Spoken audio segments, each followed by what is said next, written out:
Yes, indeed. Tuesday morning, cliffcentral.com. Now, unless you've been living in a cave for the last couple of years, you don't know who Jen Su is. Let me help you. She is not only one of our favorite radio and TV personalities, she's also a singer. She's known in multiple countries. You will see her on the red carpet at every cool event that is worth going to. And she's currently in the USA. Today, we're going to do a little catch up and find out what celebs she's been hanging out with, because she's always hanging out with important people. And we're going to delve a little bit into her own story and stuff that you might not know about. So here she is, the great Jen Su. Look at her. Hello, Jen. Hey, oh my gosh, I can't believe it. You guys look amazing.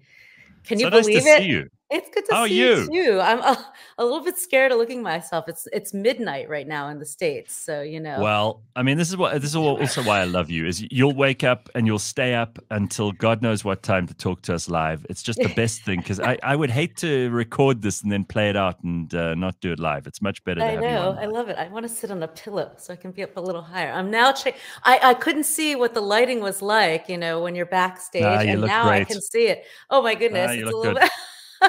You look great. As great as one can look at midnight. But look, I just think about the first time that we met at the SABC a long time ago, before 5 FM. I walked in and you said, "Oh, you Americans are always so prepared." And I had my show reel with me. I had all my photos. Yeah. And you said, "That's the thing. You guys are ready for, to be on air at any given moment." And I said, "Exactly. So when are we going on air?" And you're like, "Tomorrow." Exactly. Well, I mean, this is why I will always have you on the show, and you've always got something to say, and you always bring us useful information. You know lots of people, but let's just start with the most recent thing, because I saw this and I thought, wow, look at Jen Su hanging out with Meghan Markle, who, I mean, okay, let's face it, she's persona non grata in England at the moment, and I don't think she's even persona anything in Hollywood at the moment, because all of her deals have been cancelled. No one really wants to hear a sob story about her and Harry anymore. But you bumped into her and you hung out with her and her friends for a whole night. What happened there? It was crazy, because now I can see what she has to deal with, on a daily basis. It really is overwhelming. And I got markled. They call it, you got markled. I got markled. So, which means, we post. First of all, she doesn't take selfies with anybody. She doesn't take photos with anybody. And she has been particularly worried because of her image, and, with all the bad press she gets, she doesn't want to take a photo with anyone. So yeah, actually, when we chatted, I mean, she was just wonderful. Jen Su. She was actually really cool with me. And I met Prince Harry a long time ago, actually in Johannesburg at Summer Place. And then, meeting Meghan years later, it was really great. All I can say is we were in the parking lot of the Beverly Hills Hotel, which is the celebrity central. So if you guys want to hang out in LA and you want a celeb spot, where you need to go is the Beverly Hills Hotel. But you need to chalk it up and at least stay one night there so that they get to know you. You're on that list of people that are staying in the hotel so they don't give you problems. And you need to hang out in the lobby, and you will see everybody coming in and out. I can't tell you the number of celebs it was Celeb Central. So anyway, we're going out to dinner. We're waiting for the hotel car. And, just Meghan standing right there and just hanging out. I mean, I think she really wanted to chat to us. And it was nice because I was with two girlfriends. So, sometimes when you're one-on-one, you're never really sure. So hang on. Those girls. It was a girls' night out. So those were your friends, not her friends. They were my friends. Yes. Oh, okay. And then what, does she just sidle up to you please, I need some friends. Can I join you guys? Well, I don't know. She and I just we locked eyes, and she and I just started chatting. I think, she probably saw me on a press line at some point, because I've covered her a lot for many events, but we've not really spoken like that one-on-one together. So maybe that was one of the things. And anyway, we chatted for a while, and then we asked to take a selfie, and she's like, sure. So we did it. I just thought nothing of it. She never does that. She must really She like never you. does that. She never does. And I didn't realize that because if I had, you You know, might not have asked. well, later people said, "Did you sell that photo? You know how much money you could have gotten for that photo?" Right? If I really thought about this, I could have like made millions from this, but no, I just put it on Instagram. It's like, you and I, Gareth, if we do a selfie together and I put it on Instagram, like, right? Oh my God. No, well, Jen, you were before even social media was a thing, you were the best at putting your photos everywhere. You just I knew what to was. do.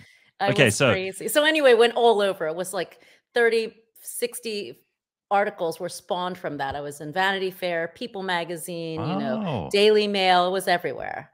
So And people are it still was crazy. people are still very interested in Meghan Markle, huh? They are. And then, what happens is you tweet that selfie and instantly you start getting so much hate. Oh, did you Sure. sell that photo? How much did you sell? You sold her out. You were planted there as PR. Yeah, you're the person that she planted, to write the press release and send it out to all the magazines and everything. So that's what it becomes. And then it's like, I mean, there was a point where they Unbelievable. even named my husband and what, he was What? doing and where we live and what high school I went to. That's how the thread went. That's, Ma- Black Twitter or So, whatever. It's so when you get Markled, that's what happens. So literally, I was like, what? I was like, please, like, let's take the family out of here. that's insane. So Yeah, these people are maniacs. They they are. obviously are. Yeah, these are very dangerous people because they just don't seem to have any idea of what is and isn't acceptable online. And if they hate Meghan, they behave a certain way. If they love her, they behave a certain way. But they all seem to be obsessed and dangerously so. But that's what it's become. I mean, what do you think, Gareth? For you, what's been the worst, that you've had? How No, it much sounds the like you just hate that had you've worse. gotten hate? We've all gotten hate. No, but But nothing like them publishing, stuff about family and stuff. I would be furious with people if they did that. In fact, I think they crossed the line with you there. That's not cool. Publishing your kids' stuff and saying what your husband does and where you live, and what, because you had a picture with someone who married a prince. And exactly. Is that crazy? And then they were like, she's not an entertainment reporter. Where does she actually like work, live, or anything anyway? It was crazy. And It it you got became as much shit from the Megan fans as you did from the haters, right? yes, it was Wow, unbelievable. And then, and then insane. every publication wanted to interview me. But the reason they did was, of course, they wanted to know, well, what did you say to Megan? What was she wearing? What was she doing? What You, perfume did she you wear? know I what you even should have got that done. question. You know what you should have done, Jen? You should have told them she was rummaging around in the trash back in the Beverly Hills. You should have said to them, "Oh no, I caught her at the dumpster. She was busy trying to find something to eat."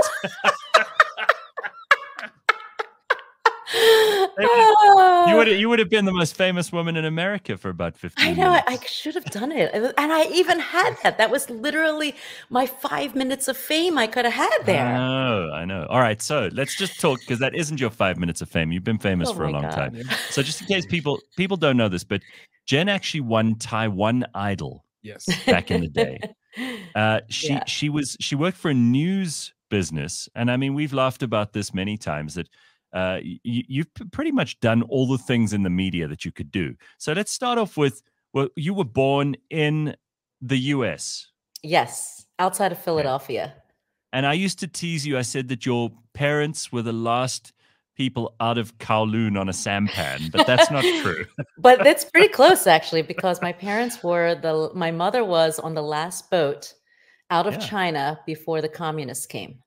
So it was pretty right, close actually. And they went to Nebraska. My parents were married in Lincoln, Nebraska. And then my dad went to Harvard postdoc. They were right. living in Massachusetts. And then because of work, he came out to Philadelphia. So there you go. And you've pretty much been in Philly most of the time since you left South Africa, but you've been all over the world, and you worked in Asia for a long time. Yes. You were based in Shanghai for a little bit, but tell us about all the things that you did while you were there, because you really did get around and you did see a lot of things and do a lot of things and met a lot of people and did a lot of very impressive jobs. Well, I guess Main thing is, you know, I'm married to a global expatriate. So basically, when your husband is moving from place to place all over the Hmm. world, you got to go and you have to go at a Yeah. moment's notice. So, you know, it wasn't my schedule, but it was his. So every time things were going great for me, it was time to move countries. And after winning the Taiwan Idol competition, which was called Wudenjiang, I then moved to Thailand, and in Bangkok, which actually speaks Thai, a completely different language. Yeah. I got onto TV there and was also very fortunate to get on as a news anchor. And it was a station starting Right. up. They needed an English anchor. And then at the same time, I joined the singing group. And the leader of the singing group was very close with the royal family of Thailand. So Wow. they basically appointed me as one of the backup singers for Her Majesty the Queen, and also for Her Royal Highness the Princess. And I was one of the vocal coaches for her Chinese and English portions of, like, she was doing a Chinese album and an English album. So I was helping her with those things. And then I was singing late night for the royal family in Thailand. And they go late night, like 12 midnight is when they're like basically getting started. And they go on all night. It's so crazy. Just Secrets of the royal family again, but this is What? the Thai royal What are they family. singing, doing karaoke? What are they Yeah. doing? So we are singing for them. They're not really Oh, singing, but it's all the okay. songs that they request. Wow. And then, yeah, sometimes they do. They also get up and sing.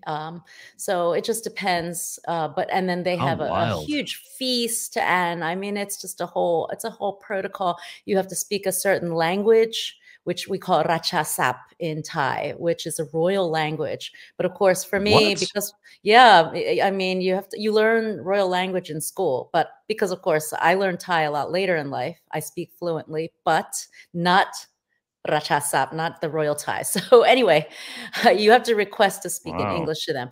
In any case, when we're singing and performing, we're not speaking to them anyway. And there's only like one designated spokesperson who is actually going to speak. We're like subjects. We're like peons. We don't speak. We just sing. Yeah, you just shut up and sing for the king. Yes. Get on with it. Now, interestingly enough, isn't that do you remember that musical, The King and I? Yeah. King of Siam was the king of Thailand. Mm-hmm. Yes. It's the same. It's the same people, right? It's the same royal Yes family. and no. No? I don't want to get into it too much because there's certain things in royal protocol that I'm afraid to say. All right. Okay. Yeah, I don't want to say these are sensitive topics. Yeah, because that king will come and knock on your door and say, you know what, you're not singing for us ever again. Correct. Yeah, don't need that. We You'd don't be need that. surprised. You have to really follow protocol all the time. But then, okay, so after Thailand, I moved to Hong Kong and worked for Star News Asia and also RTHK, which is Radio Television Hong Kong. And then that's when I had my chance, to marry Rupert Murdoch. He came in. Remember? I mean, this was crazy. So this is so close. Just explain to everybody. He ran that business, and he came over there and he met his wife, who he's now Wendy divorced Deng. from. Yes, that was his then wife. And I was she supposed to be at that reception. She was your biggest competition in. Yes, she was my colleague. Right. I mean, we were basically equals. Yeah. It's like Trevor Noah and I. We used to go on the party scene all together, but look at Trevor Noah now, and look at me. You know what, Jen? You really got the hind tit on all of this. But okay, anyway, Rupert Murdoch, he married Wendy Deng. I still stayed in the newsroom covering silly stories like anti-smoking legislation, Yeah. All that she was thrilling. Getting married to a billionaire. Correct. Yeah, so, it could have been me, but there you go. but I was selfishly quite happy about that because it wasn't long after that you guys moved to South Africa and you came to visit us and we had a meeting and I said, oh, why don't you just do all the Hollywood stuff on our show? And you were like, oh, I could do that. You could do that with my eyes closed. And you did. And before long, Jen Su was like on the invitation list for every important thing in South Africa. She knew everybody. It took her about a year. And she was suddenly in with all the most important people in the country. She knew all the politicians, the football stars, the celebrities, the TV personalities, the singers, and everybody knows Jen. I mean, even to this day, you've got very good relationships with so many South Africans, right? I do, and I just saw Siya Kolisi last week Yeah. in New York, and actually, it's been really wonderful having these connections in South Africa because now that I'm in New York, or in LA, or anywhere in Europe, I constantly meet so many people that I know from back home. So it's wonderful to see everybody out here. And Sia and Rachel came out with the Kolisi Foundation. It's only been established for about 3 years. So this was actually their first fundraising event in New York City, which they really did just so well. I think what I love about Sia is he really does speak from the heart. He is so authentic, as big of a superstar that he has become. He's really every bit authentic in every way. And what they did was they had him at the New York Athletic Club Hall of Fame. It was a very exclusive reception for only 100 people. It was sold out immediately. They were like testing the waters. I'm like, it's Siya Kolisi. I mean, God, the guy's world famous. Like those tickets, 100 tickets were gone in 2 seconds. He's the most famous South African in the world right now, for sure, right? I know. America, that's what I mean. They're so humble. They're kind of like, well, we're just testing the waters. So we just decided maybe 100 people. Of course, 100 tickets went in 2 seconds. Everybody was asking me, can I get a ticket? Help me. Can I can I sneak in your camera bag or something? I wish I could, Let me show some pictures of this because you sent us some pictures. Sent us a bunch of pictures. I must actually just, as you're talking, show some of these off. So there's Jen with Siya Kolisi. This is now recently, right? It was last week. Okay, so let's look at this. Here's I had an article yesterday in the 29. Sunday Times as well with that. And this is on Fox 29. So I do some commentary for them, similar to the way I do your Hollywood Report. Right. I do also commentary with Fox 29 on fashion, style, red carpet. And these guys are so great. That's Alex Holly, Mike Jarek, and Karen Hebb. They are just wonderful. They are so fun. It's just such a fun show. Philadelphia. In Philly, okay. Yeah. All right. And then this is something you did with Business Day TV back in the day. Yeah, right? so I mean, I was with Business Day TV for almost 8 years, really. And Business Day was a sister channel of Sky News, the African Business Report. So, on Sky, I would be on like 4 times every morning doing the financial markets in South Africa and African markets and currencies. So we did that actually from Business Day TV. And that was really my main sort of job as well. And I really loved it. I do love anchoring, and I would love to get into it again here in the US. But sometimes, anchoring in the US still entails a lot of getting out there and reporting as well, and doing every murder, shooting, and, carjacking that's happening at 3 in the morning. And I just unfortunately don't have the energy for it right now. But maybe one day, we'll see. Right. Okay, so let's just talk about some of the other things that you've been up to recently, because there's some nice pictures. Oh, here's you with Bonang. When was this? Yes, this was actually at a global gift gala in London. But we've seen each other in New York a few times. Bonang, I'm so proud of her. She's done so incredibly well. She had that launch recently with Steve Madden. She just really knows how to promote her brand everywhere, worldwide. And, that's another person who's so much in the public eye. She doesn't let the negativity or, the haters get to her. She just keeps focused and keeps moving forward. And she's done so well. I'm incredibly proud of her. And it's also great because in London, she looks so great in this picture. We've had a chance to really just get together and, and also talk. And sometimes the one nice thing about South Africans when they're outside of South Africa is they feel just a little bit less inhibited because obviously they're not so in the public eye as much as they would normally be. And, I've been able to have just some really, really genuine and wonderful conversations with a lot of people who probably back in SA I wouldn't be able to.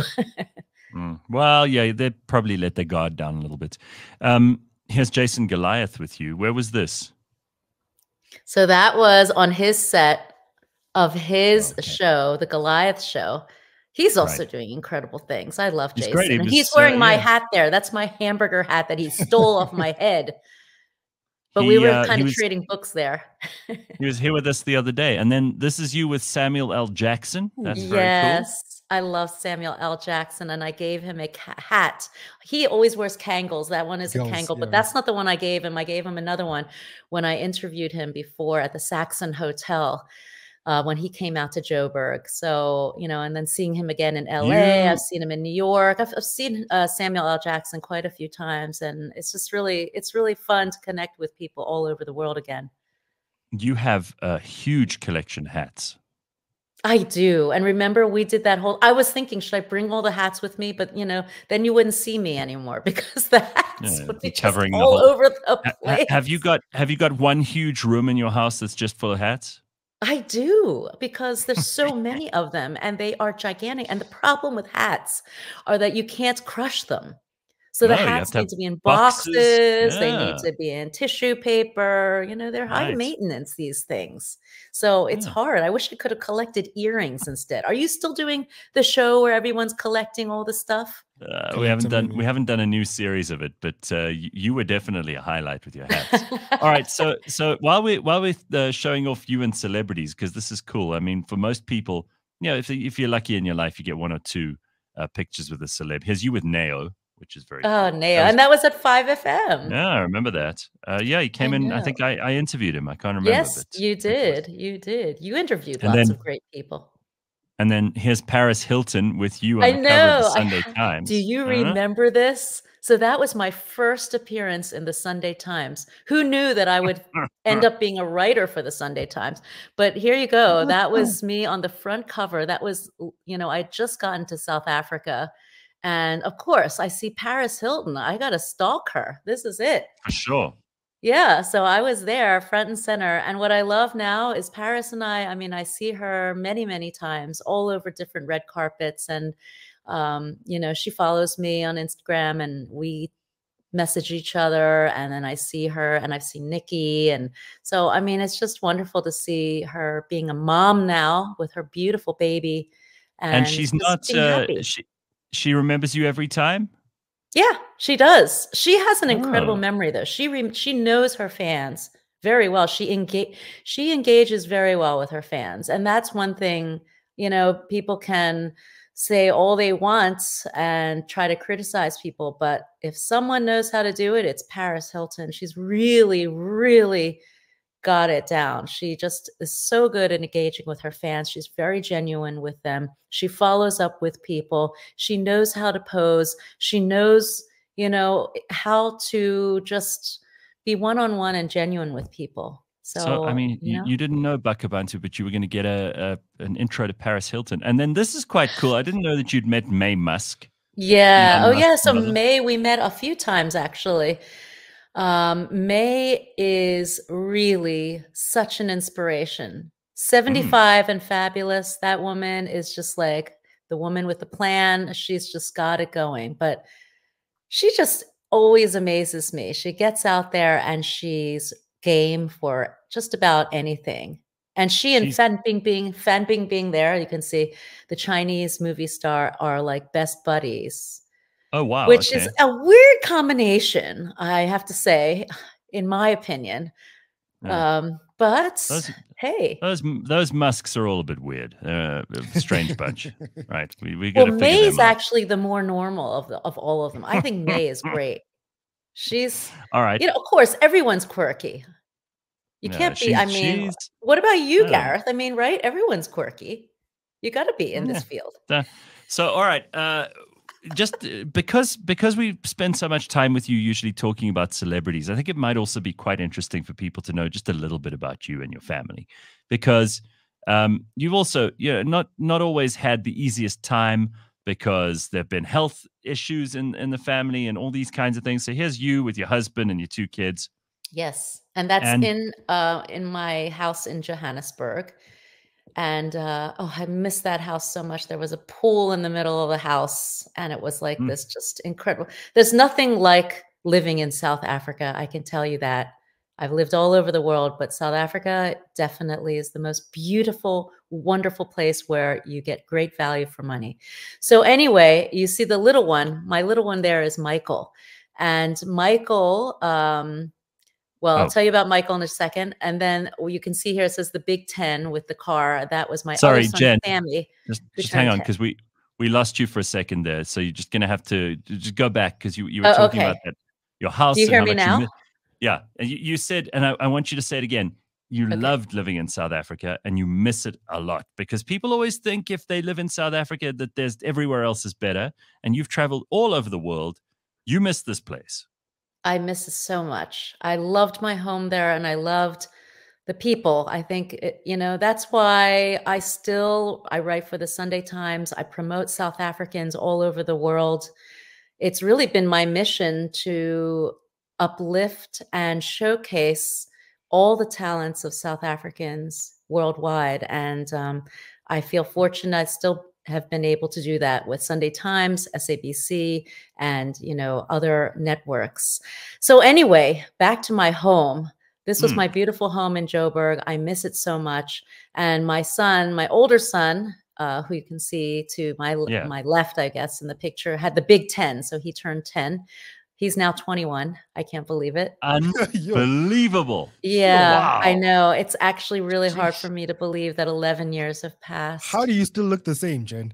Yeah. Because I was like, oh, surely this must have been last year or something. Thank you so much. You guys are just being kind. I mean, I can't tell you. I'm so happy for Photoshop because Oh, come on.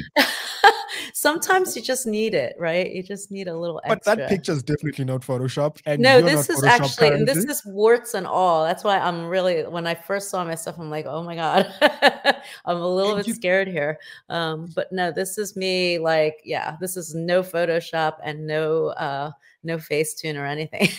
Anyway, but so my other one, my little son that you saw there, he came down with cancer. And unfortunately, it was a really scary time. And that was in 2017 of Halloween. So my little one there in the picture, Michael. That's And, I took him to the doctor.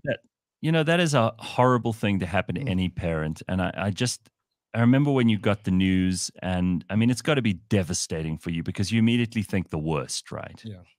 Yeah, and it was the worst. It really was. It was my nightmare. And I couldn't eat for like weeks. I mean, I was so distraught, but it was like one thing after another. And then they told me the news that he had acute lymphoblastic leukemia, and he needed to be rushed to, there was only like one hospital in Shanghai that could actually treat him, because the other hospitals weren't equipped for pediatric oncology. So I had to advocate to get him to the hospital and get treated in order for him to then fly. This was now in China. I was actually in China. I was in South Africa working when his teacher said, you should come back because he's not doing well. He's looking very pale. Something's wrong. So I dropped everything. I left South Africa. I ran to China to pick him up because he was studying there. And that's when I took him to the doctor. And that's when the prognosis came out. Anyway, he really was so close to dying. And they said that they weren't going to accept him in the hospital because they didn't want a statistic. Who wants a bad statistic on their record? Yeah. And, to them, they just didn't want that. So they just said no. All they had to do was say no. And I said, please, I beg of you. And I negotiated with them in Chinese. We talked for a long time. I explained why. And I said, I'm going to then airlift him to the US, where I'm going to put him in the Children's Hospital of Philadelphia. So that's what I ended up doing. They did say yes in the end.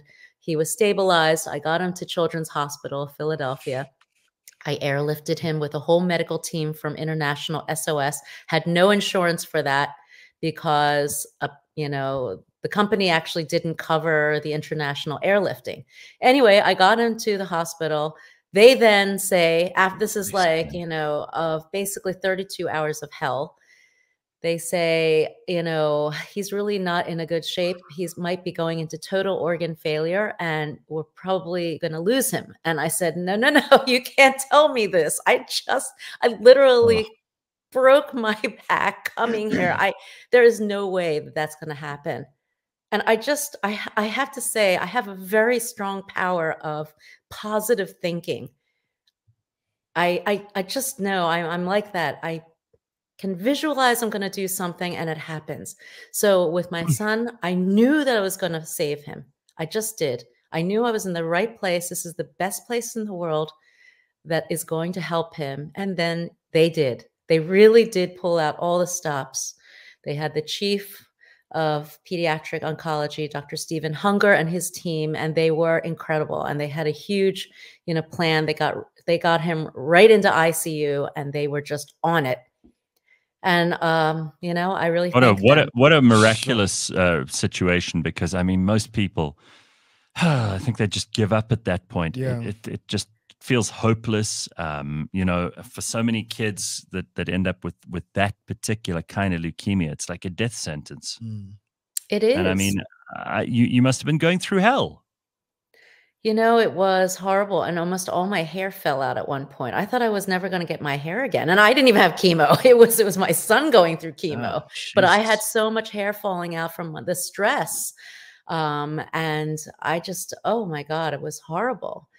And it was one thing after another, and it was scary. And then one day he couldn't walk, and I'm like, what is going on? It turned out it was the steroids that he was taking that was eating at his bones, and they were eating at his bones so badly that his hip was like damaged, and so were his ankles, and he ended up with something called avascular necrosis and was in a wheelchair for like 9 months. It was insane. So he couldn't walk. And I said, this is so crazy.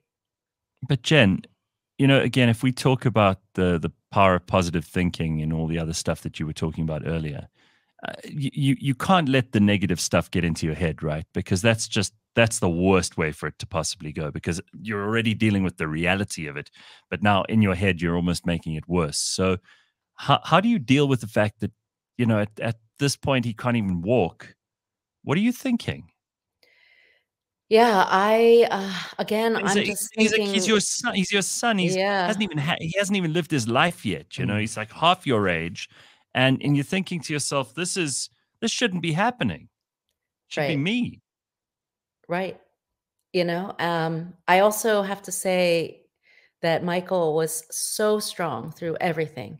You know, the kid he had such a great positive attitude. And one thing that really saved him was his music. So he's very proficient in clarinet. He's also an incredible saxophone player. And he would play in the hospital rooms. He would play for the nurses, and he would make up little songs, or he would play something and then I would sing. So we'd be in the hospital room, you know, singing, sometimes singing for the other patients and for the nurses. And I think he just cheered everybody up, and he went into the Seacrest studios. They had a little radio studio there at Children's Hospital, and he started beatboxing. He's such a good beatboxer, and just, you know, got people smiling and laughing. And I think that really when you start to laugh and think, you know, you smile and your whole body just feels a lot better, right?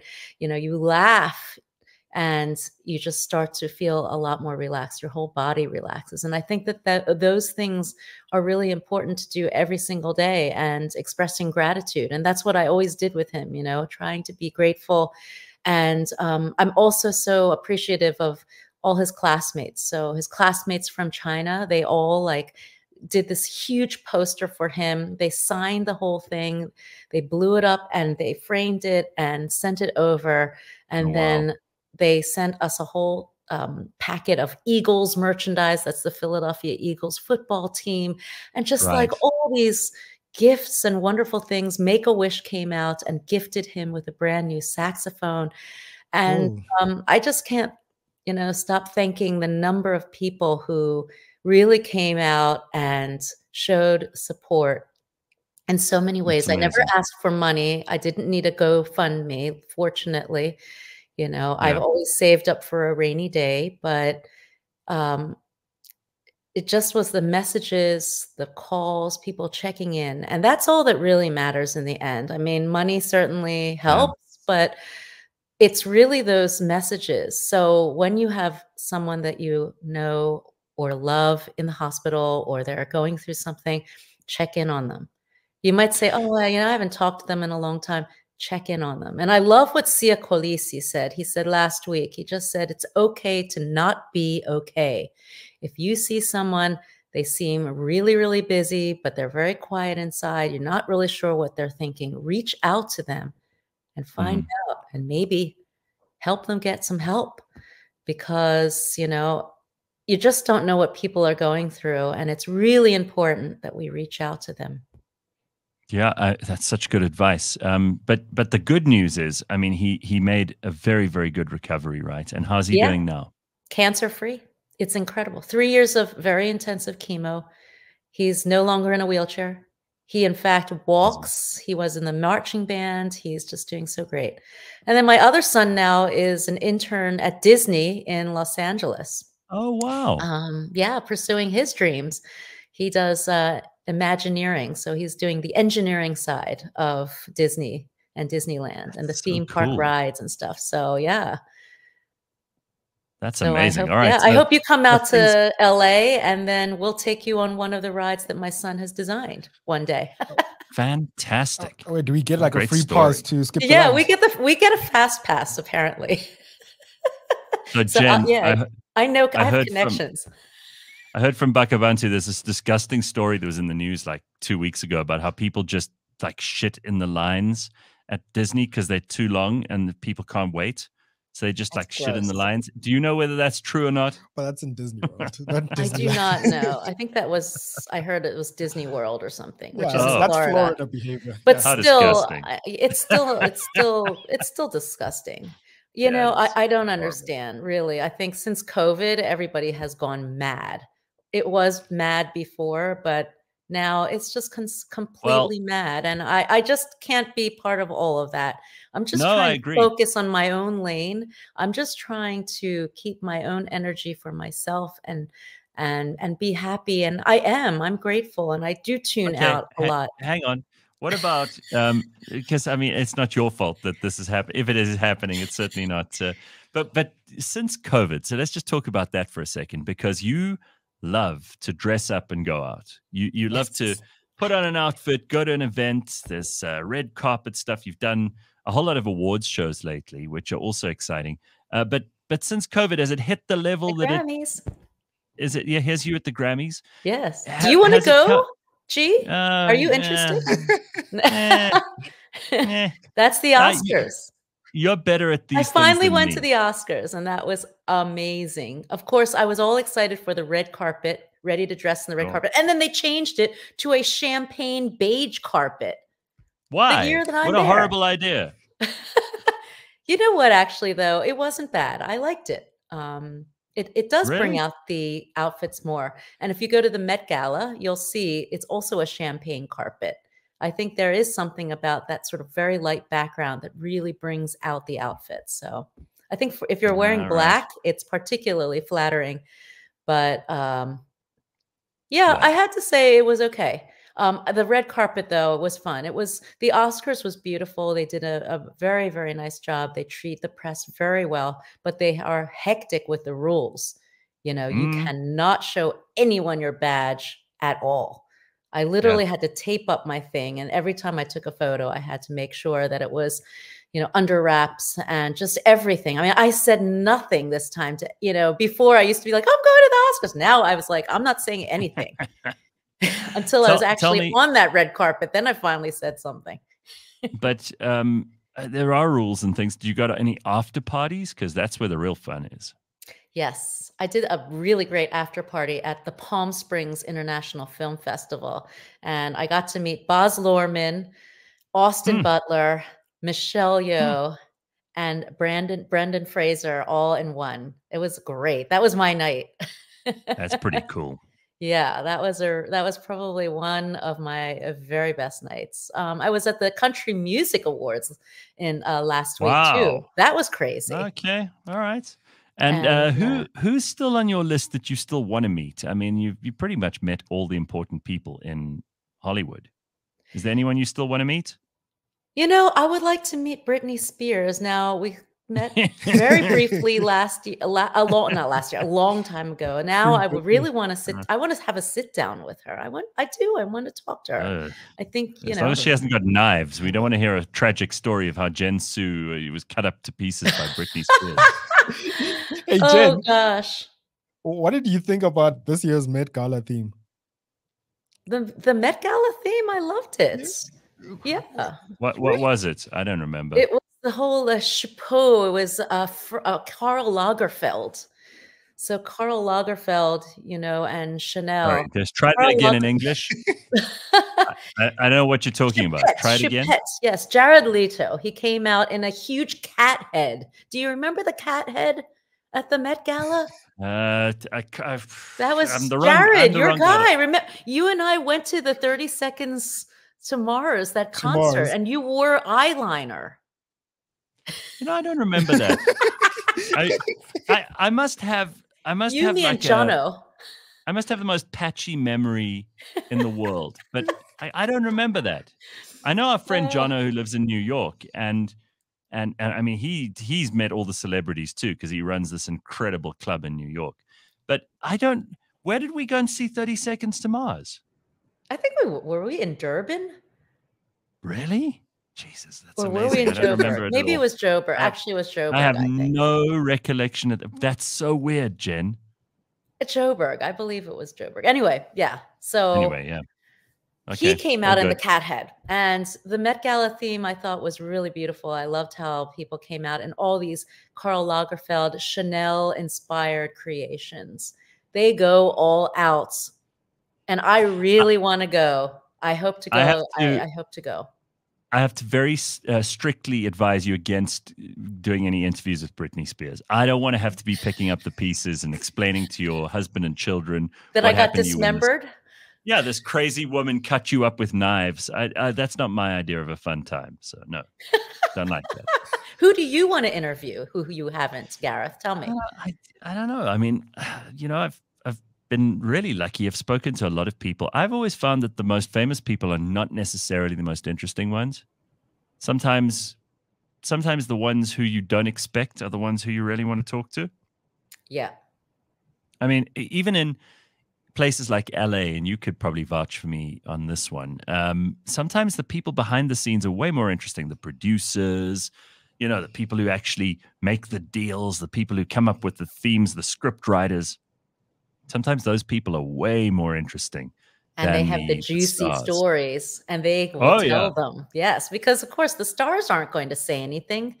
They're not supposed to say anything. It's the people that see everything. They're busy protecting their brand, which nobody cares about except them. So, Jen, I'm so happy with the strike over. You know, we can actually interview them again. Yeah. So what's been happening in Los Angeles and in LA and in the entertainment business? Because I'm totally out of the loop here. So fill us in. Like, what are the stories people care about now? You know, I mean, it seems like everybody only cares about Taylor Swift and Beyonce, especially Taylor Swift. She's just like in the news constantly. At the MTV VMA, they had one camera on Taylor. The entire thing, the entire event was just. Can you imagine if you were at an event, Gareth, and there's a camera only on you for the whole time? All they cared about was Taylor Swift's reaction to everything. So that's basically what it is right now. It is just dominated with Taylor Swift news. It's crazy. So, Jen, why are people so obsessed with her? Is it because she's got this incredible connection with her audience of young girls? I mean, what is it? She does. I mean, really, to marketers. Yeah, to marketers, that's paradise, right? They just want in on whatever Taylor Swift can sell for them.